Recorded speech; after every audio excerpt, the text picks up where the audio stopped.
Hey friends, today we are going to be making a flower in a couple different ways in the Illustrator for iPad app.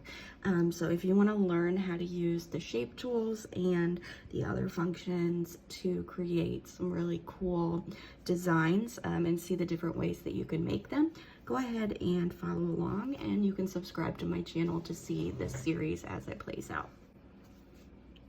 Okay, so this is our sample image here, and I'm going to show you a couple different ways that you can do this on your own.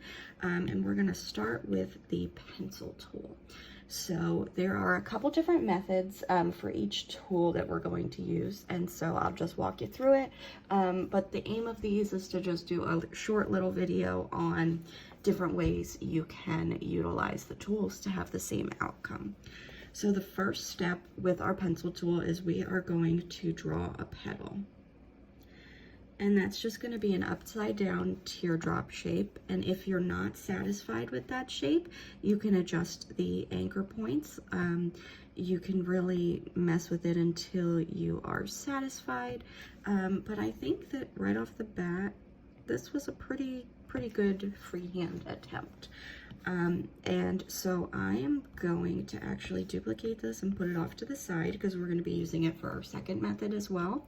But for this first one, all we're going to do is duplicate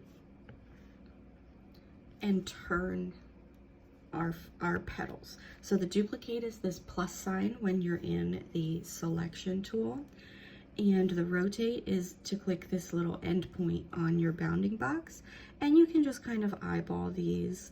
We're going to do 6 petals, and they're going to just be kind of spread as evenly as you can get them. It's not going to be perfect because in this method you're eyeballing everything, but you can adjust once you get them on your artboard, and then you can mess with them until you're satisfied. So now that we have our 6 petals here, we are going to highlight all of them, go to our combine shapes under the shape builder, combine all, and convert to path. And so if you look at this and you're not entirely satisfied with how it lines up, you can edit those points just to make sure that you really like how it's set up. And we can add the center for our flower with the circle tool here. So that is one way to create some leaves. And if you decide you want this part bigger or skinnier, or however you want to adjust it, you can manipulate that with your selection tool and the direct selection tool to edit your anchor points. So the second way to use the petal that you just drew is to go down to the Radial Repeat under the Repeat menu, and then adjust till you have 6 of your points, and then change the spacing until you are satisfied. So I like this overlap. I like, that they're symmetrical. And then I'm just gonna go to my object menu, expand and ungroup. And then I'm gonna go to my combine shapes, combine all, and convert to path. And so this gives you a more symmetrical option. And again, we can use that circle for the center, and we can adjust if needed. You can turn it if you like the points at the top, or however you want it to look. So that is pretty straightforward with the pencil tool. And then I'm going to show you how to use the pen tool to do the same method. So basically we're trying to create that teardrop shape. So I'm going to put one point at the bottom.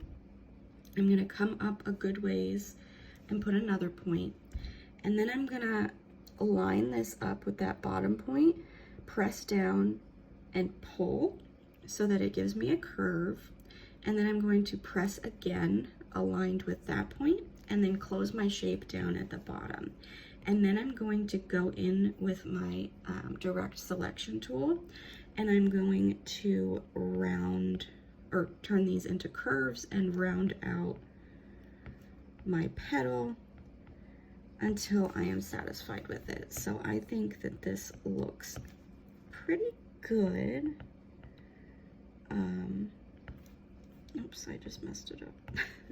All right, I'm satisfied with that. And then we can do the same thing that we did before. You can duplicate and place them yourself, or you can do a radial repeat and adjust until you are satisfied with that placement.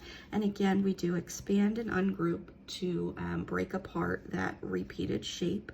And then we do combine all, convert to path, and we can add our center to that flower.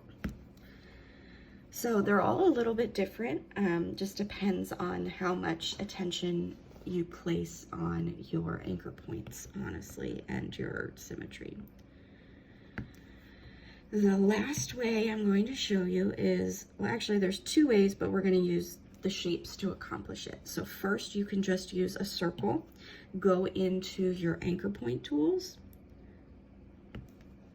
and adjust those anchor points until you are satisfied with the way that your petal looks. And then you can do the same thing. You can duplicate and rotate, or you can use your repeat tools. And you can do a different number of petals if you want to. I'm just doing 6 to show you that you can accomplish a very similar effect with all of these different tools. And just duplicating that circle for the center. And the last way is you can start with your circle shape and then add a triangle shape. We're gonna actually make it go this way. Round those edges so that the bottom isn't entirely pointy. Line it up. And then use your combine shapes to combine that, and then you can edit those anchor points to make the shape exactly how you'd like it to look. And then you can repeat those steps again to make your flower. It's super simple once you get the hang of it. And so obviously they all look a little bit different, but depending on which technique you find the most comfortable, there are a whole variety of ways that you can make a flower using these simple tools without having to draw it by hand.